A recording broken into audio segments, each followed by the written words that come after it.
Alright, Assalamualaikum warahmatullahi dan selamat sejahtera everyone. Okay, today we're going to continue our discussion on chapter 4, early childhood development. We finished with chapter 3, which we have discussed in details related to infancy. Uh, Basically, we discuss infancy on 3 developments. So the same thing we're going to discuss early childhood on 3 different development. Those developments are: number 1 is physical development, number 2 is cognitive development, and number 3 is socio-emotional development. All right, for early childhood development, let us discuss on the first development, which is physical development. When we talk about physical development, basically we discuss about body growth and change related to their height and their weight. In early childhood, the growth rate continued to slow down compared to infancy stage. The child will have physical changes in terms of height and weight, and unseen changes in the brain and nervous system are no less significant. So compare with the previous development, in chapter 3, infants have a rapid development in terms of their height and weight, whereby in early childhood, the physical changes as well as the height and weight um, is less rapid compared to previous development, which is infancy. All right, about the height and weight. What about the height and weight in normal range for early childhood? On average, child growth 2.5 inches in height, right? So 2.5 inches equivalent to how many cm? So because in Malaysia, most of the height we measure in centimeters, right? So you need to convert these 2.5 inches to centimeters. And then about weight, they or early childhood gain around 5 to 7 pounds a year during early childhood. So again, these 5 to 7 pounds, this measurement pound been used in your manual or textbook, which is that textbook is from overseas, from UK, from Europe, from US. So in those countries, they are using pounds in order to measure childhood differences of weight. Whereby in Malaysia, most of the time we are using kilogram. So you need to convert 5 to 7 pound. If we convert, it's around on average half of pound. Means if 5 to 7 pound, if we convert to kilogram, is around 2 kilogram, right? Or 2 kg plus kilogram a year, right? As they grow older, the height will increase and the weight will decrease with additional. The girl slightly becomes smaller and lighter than the boys until the puberty hits. So as the children grow, by the time of at by the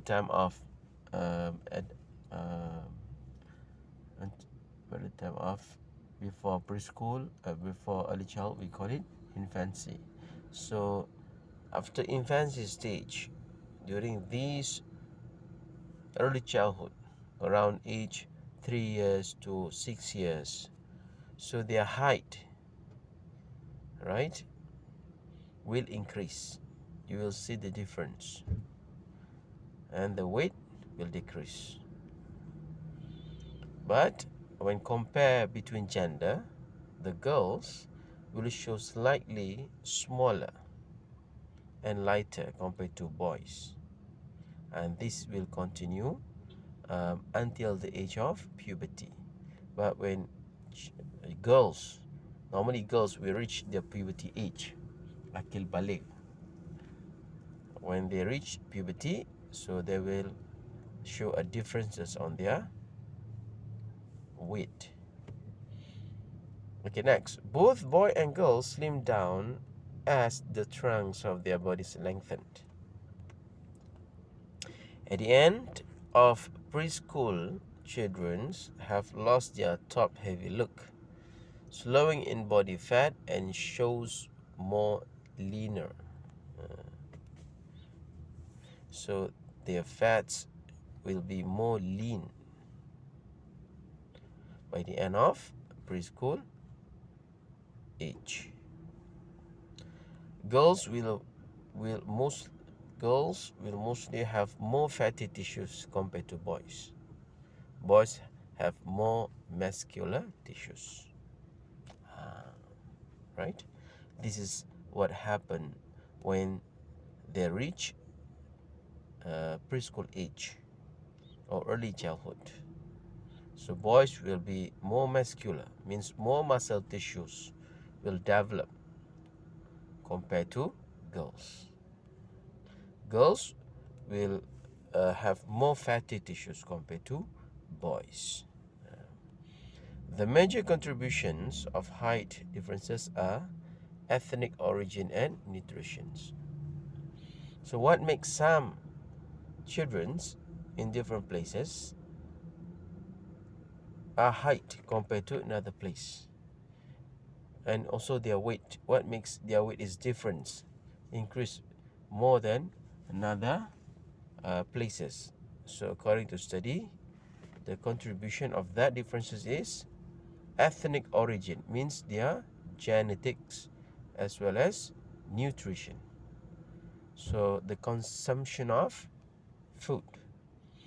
That's why we can see differences if we go and observe a preschool which base international preschool.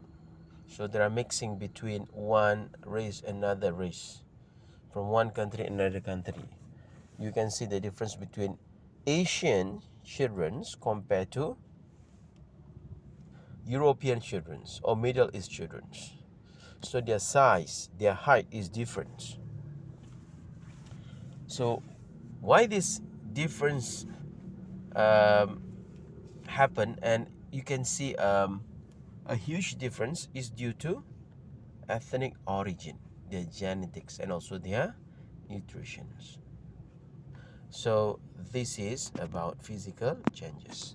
Now move to brain. What about their brain?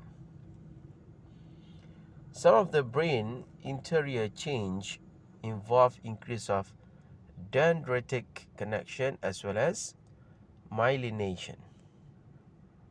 So what is dendritics? Dendritic is the process of connection between dendrites of one neuron with another neurons. So activity dendrit ni meningkat. Itu yang pertama. Yang kedua, myelination.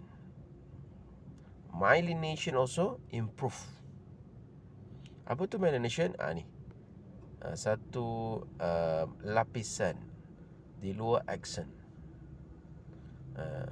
Lapisan luar axon ni ataupun covered di luar axon dipanggil myelin sheath. So myelination ni dia ada sesuatu yang penting berlaku yang melibatkan proses kognitif. So apa itu myelination? What is the myelination? Myelination is the process by which the nerve cells are covered and insulated with a layer of fat cell, which increases the speed of which information travels through the nervous system. Jadi bila myelin sheath ni, right, improve, bertambah, okay, maka proses penyampaian maklumat, proses perjalanan information akan bertambah laju. The speed will be increased. Jadi bila kelajuan information ni bertambah laju, maka lebih banyak proses kognitif berlaku di dalam otak. Bila lebih banyak proses kognitif berlaku di dalam otak, maka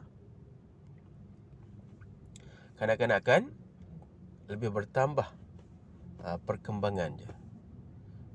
Cara dia berfikir, cara dia memahami, cara dia adapt dengan situation, cara dia menerima maklumat. All these things will improve due to this, the speed of information. Itu kita panggil myelination process. Okay, researchers also have discovered that children's brain undergo dramatic anatomical changes between the age of 3 to 15. They have found that children's brain experience rapid, distinct spurt of growth. However, in this age, the size of the brain did not go under dramatic changes.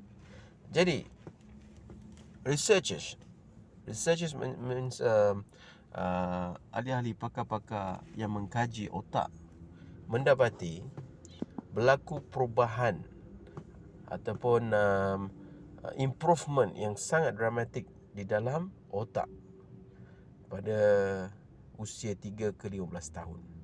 Mana pada usia early childhood ataupun kita panggil preschool age, children undergoes dramatic changes inside their brain. Tapi size dia tidak berlaku changes yang dramatic. Okay, tetapi inside the brain berlaku perubahan yang sangat banyak. Researchers have found that in children from age 3 to 6 years of age, the most rapid growth take place in the frontal lobes, areas involved in planning, organizing new action, and maintaining attention to tasks. Kajian di dalam struktur otak pula, kita dah belajar sebelum ni. Otak ada terbahagi pada beberapa bahagian. Ada frontal lobes, ada parietal lobes. Okay. Ada bahagian tepi, bahagian belakang yang mengawal spesifik bahagian tubuh badan. Jadi researchers, para pengkaji mendapati bahawa kanak-kanak pada usia early childhood ataupun preschool age ni terdapat growth yang rapid spesifik di bahagian frontal lobes. Frontal ni di bahagian hadapan, atas hadapan. Okay, jadi apa fungsi frontal lobes ni? Kita dah belajar. It involve planning, organizing new action and maintaining attention to tasks. Jadi dari segi fokus dia akan bertambah, dari segi pemikiran dia bertambah, dari segi dia menstruktur, organize akan bertambah baik, planning, thinking, okay, akan bertambah baik. Means they will improve. So the learning process also will be improved very well. Okay, finish about the brain. So let us move next. Is motor development. Okay, kita dah discuss dari segi tinggi, dari segi berat, kemudian perkembangan otak. Next, kita nak discuss tentang motor development. Okay, pergerakan motor kasar dan pergerakan motor halus. Pergerakan motor kasar, kita dah discuss about big movement, for example walking, okay, jumping, running. Pergerakan-pergerakan yang melibatkan otot-otot yang lebih banyak compared to fine motor skill, pergerakan motor halus yang melibatkan otot-otot yang sedikit. Okay, let us look at this gross motor skill. At the age of 3, children enjoy simple movements such as hopping, jumping, running back and forth, just for the sheer delight of performing these activities. Okay, usia 3 tahun, kanak-kanak kita lihat dia melompat, okay, melari, hopping, okay, ke depan, ke belakang, kiri, kanan, dan dia enjoy this kind of activities. So when moved to 4 years old, they are still doing the same things. Children are still enjoying the same kind of activities, but they have become more adventurous. Kalau tadi dia berlari semasa 3 tahun, 4 tahun pun dia berlari tapi lariannya lebih laju. Kalau memanjat, dia bolehlah memanjat tapi pada usia 4 tahun, panjatannya lebih mencabar. Kalau dulu atas sofa, ni atas lagi daripada sofa. So lebih adventurous. Okay, why? Because of their muscle is developing much greater. Ya, otot-ototnya bertambah. Jadi kemampuan untuk menggerakkan tubuh badan dengan lebih maksimum ataupun lebih mencabar mampu dilakukan oleh preschool ataupun early childhood children. And then by the age of 5 years old, children are even more adventuresome than when they are 4. It is not unusual for self-assured 5 years old to perform hair-raising stunts and practically climbing object.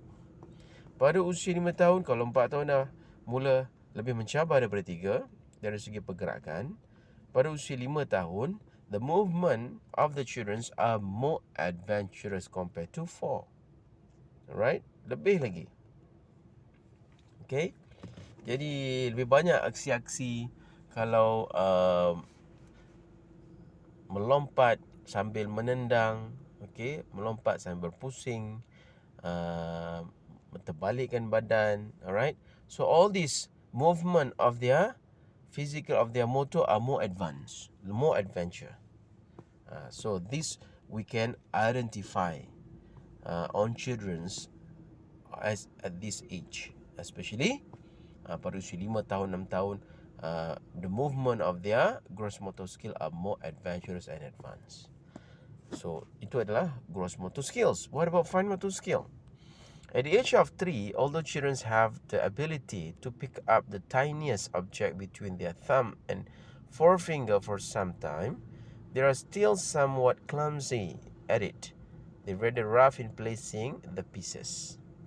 Umur 3 tahun, walaupun dia dah boleh dah pegang, mengambil sesuatu yang kecil menggunakan ibu jari dan jari telunjuk, tapi clumsy means, of course, dia kurang kemas, right? Because of that is their limit of fine motor skill at 3 years old. But when it comes to 4 years of age, children's fine motor coordination has improved and become much more precise.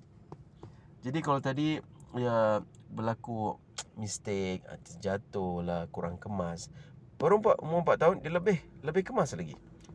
Okay, pegang tu lebih cermat because of kemampuan fine motor skills dah bertambah. And by the age of 5, children's fine motor coordination has improved further. Hands, arm and body all move together under better command of the eye. So by the age of 5, coordination lebih precise, lebih better. Matanya, muscle-nya, fine motor, they are coordinated more precise. So here, the point trying to discuss or trying to share with all of us is the gross motor skill as well as the fine motor skill are improving much better throughout the year compared to infancy age. Okay, next, we talk about sleep. We also talk about sleep for infancy. So now, for preschool age or early childhood, experts recommended that young children get 11 to 13 hours of sleep each night. Most young children sleep through the night and have one daytime nap. So kanak-kanak pada usia early childhood highly recommended. Dia punya average tidur haruslah dalam 11 ke 13 jam. Pada waktu malam, pada waktu siang dia akan nap, tidur seketika pada siang hari, daytime. Therefore, bedtime resistance was associated with the conduct problems or hyperactivity in the children. Hence, parents should know that they must set a limit for it. Jadi bedtime resistant, yang bila kanak-kanak tak nak tidur ni, atau susah untuk tidur, reluctant untuk tidur, biasanya dikaitkan dengan ada masalah tingkah laku seperti hyper. Alright. Jadi parents perlu tahu apa yang perlu dilakukan. Jadi tidur ni banyak memainkan peranan dengan tingkah laku children's pada siang hari. Sekiranya kanak-kanak mendapat rehat yang cukup pada malam hari, jadi pada siang hari, right, aktiviti fizikal, gross motor skill, fine motor skill, kognitifnya akan lebih stabil. Okay, dan akan berada dalam keadaan yang optimum. Tapi kalau pada malam hari tidur atau rehat children's kurang daripada yang sepatutnya, maka aktiviti pada siang hari akan berlaku decreasing, tidak mencapai tahap optimum dari segi pergerakan motor skills dan juga dari segi cognitive activities. Children can experience a number of sleep problems including narcolepsy, which is extreme daytime sleepiness. Siang hari dia sangat-sangat mengantuk. Ini antara problem ni lah. Sekiranya malam ada masalah tidur, siang dia akan mengantuk, tersengguk-sengguk. Okay.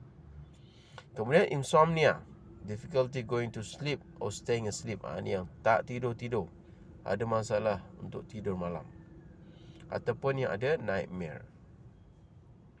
Jadi ini adalah masalah-masalah berkaitan dengan tidur. Tidur yang tidak cukup, tidur yang tidak kualiti pada kanak-kanak akan memberi kesan kepada masalah-masalah seterusnya. Contohnya insomnia ataupun nightmare, ataupun narcolepsy. Kemudian, children who have sleep problems are more likely to show depression and anxiety than children who do not have a sleep problem. Kanak-kanak yang ada masalah tidur ada kemungkinan untuk menunjukkan ataupun memiliki masalah depresi dan juga anxiety. So children who have enough sleep will show less depression. Kanak-kanak happy, they got enough sleep, they will be happy and relaxed and calm. The temperament will be stable. Compare dengan kanak-kanak yang kurang tidur pada waktu malam, akan mudah mendapat depresi dan juga anxiety. Study revealed that preschool children who tended to have bad dreams were characterized by a difficult temperament at 5 months of age and anxiousness at 17 months of age. Kajian dah menunjukkan, okay, kanak-kanak yang ada bad dreams, okay, adalah disebabkan ataupun boleh mendatangkan menjadikan kanak-kanak difficult children ataupun difficult temperament.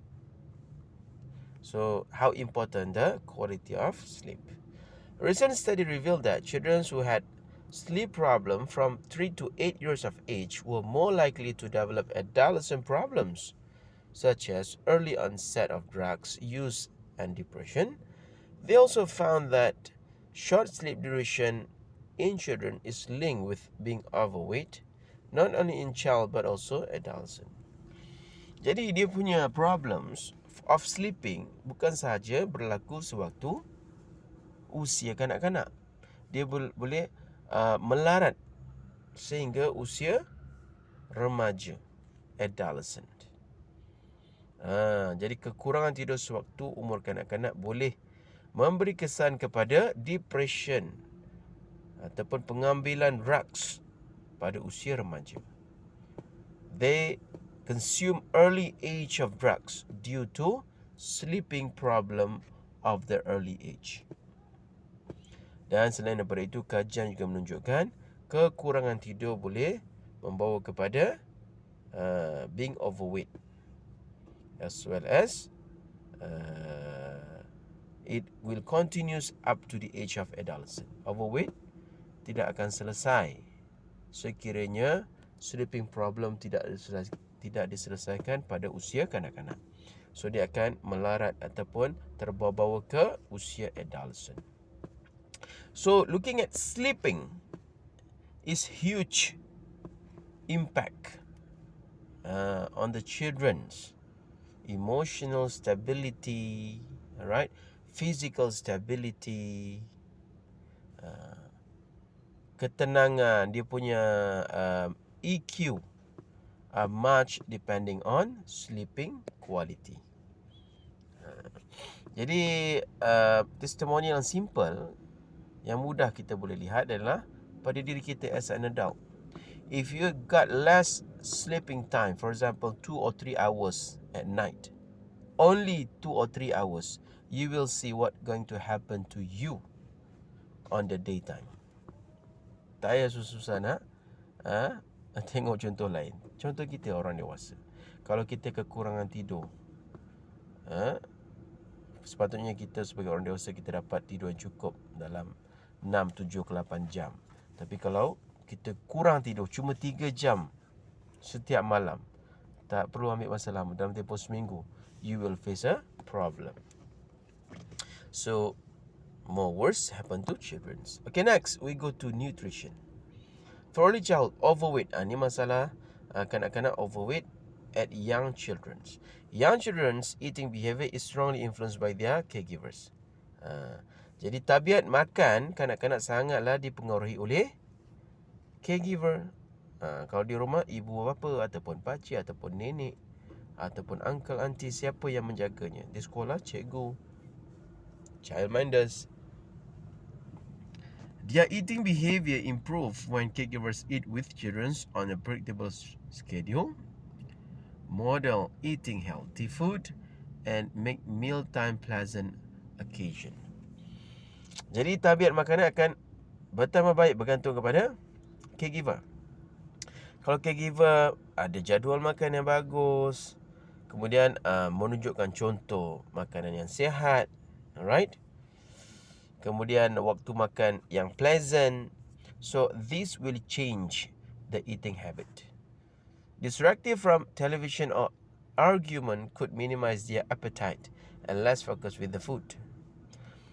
Jadi kalau kita tak schedule time makan bertindih dengan aktiviti, dengan television, dengan games, so selera children akan berkurang.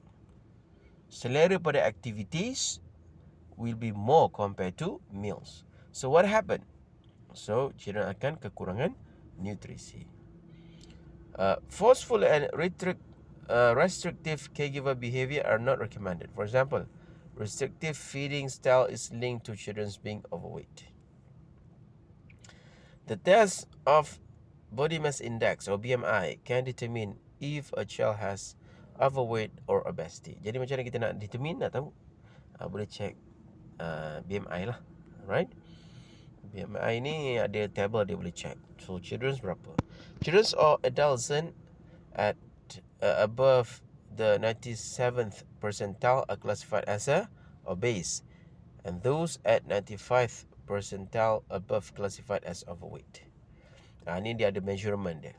Okay, untuk mudahkan boleh Google kan. Ataupun boleh ada macam-macam free tables dekat internet yang boleh refer, atau boleh pergi ke klinik ataupun refer kepada doktor untuk check sama ada kanak-kanak ataupun anak kita ni dalam kategori BMI yang lebih daripada normal ataupun obesity. Those at or above the 85 percentile as at risk of being overweight. So the risk that overweight young children will continue to overweight when they become older. Jadi kanak-kanak yang overweight maka mempunyai risiko overweight juga pada usia dewasa. Okay, exercise. Routine physical activity should be a daily occurrence for young children. Exercise ni sepatutnya dia menjadi daily activities. Physical activity, bermain, okay, bermain di luar rumah, dalam rumah, movement lah. Bila kita sebut activity for children, tak semestinya exercise macam kita buat tabata ke ataupun skipping ataupun cycling. For children, as long as they are moving, Playing, itu dia panggil physical activities. So that considered exercise. Guideline recommended that preschool children engage in 2 hours of physical activity per day. So ada guideline dia, kanak-kanak perlu involve dalam physical activities sekurang-kurangnya 2 jam.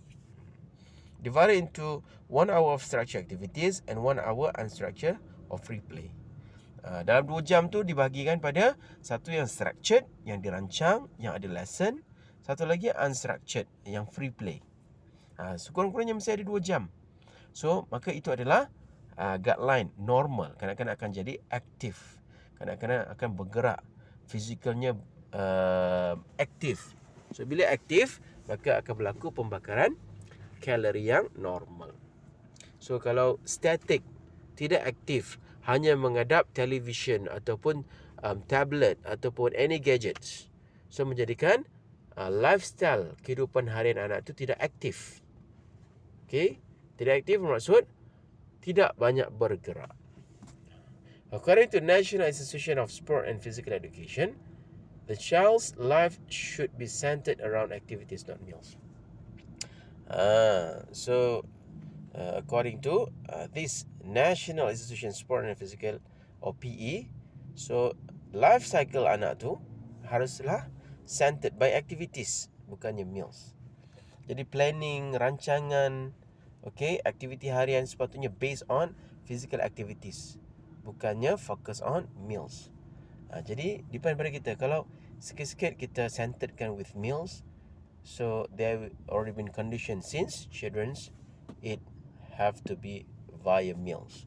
But if we control the activities ataupun routine kanak-kanak tu centered by activities, so there will be more physical movement on the children's daily activities.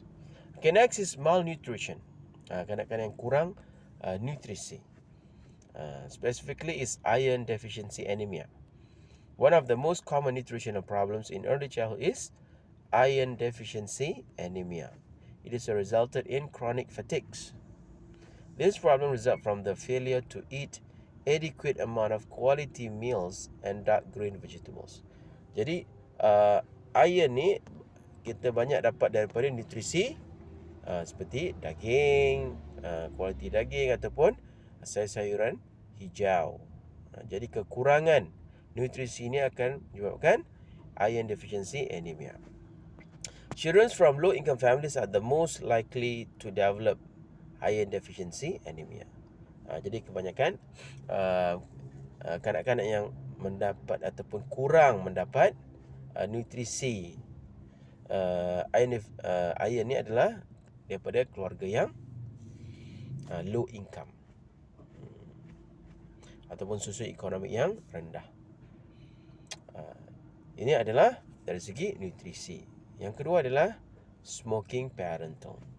Parental smoking is another major danger to children. Ni kepada yang merokok, sama ada ayah ataupun ibu. Modern lifestyle today, perempuan menghisap rokok. Dah jadi new lifestyle. Bertudung, bila time lunch hour menghisap rokok. Corporate hisap rokok jadi lifestyle. Nowadays bukan saja rokok, now dah ada electronic smoke kan. Ada vapes lah. So dia dah jadi ada macam jenis, dah jadi branding macam-macam. So dia jadi macam-macam flavor. So dia mencipta satu norma life yang baru. Kalau dulu kita dengar lelaki saja yang smoking, nowadays perempuan pun smoking. So just imagine if at home both parents are smoking. So kalau dulu kita kata jangan isap rokok mesti dekat luar rumah sebab asap rokok. Nowadays because of vapes, so semuanya menghisap rokok.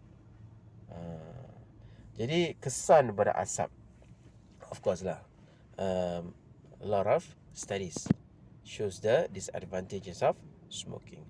Parental smoking is another major danger to children. Children are exposed to a tobacco smoke in the home are more likely to develop wheezing symptoms and asthma or having a sleep problems, including sleeping disorder breathing. Ini masalah-masalah yang berkaitan dengan asap rokok. Jadi worse lah kalau parents yang menghisap rokok and puff on the face of your children. So I can imagine what type of parents you are, puffing or smoking on the face of your children. Tak sepatutnya berlaku. So kalau yang menjadikan alasan this is vaping. So even you vape but you puff on your children's means something wrong with you parents, right? So ada aspek lain yang you perlu lihat, the disadvantage or the bad side of smoking. You need to taking care of. So smoking parentals is not too late to change if it is still happening in the house. Okay, so I think that's all for today. Topic related to physical changes. Assalamualaikum and thank you.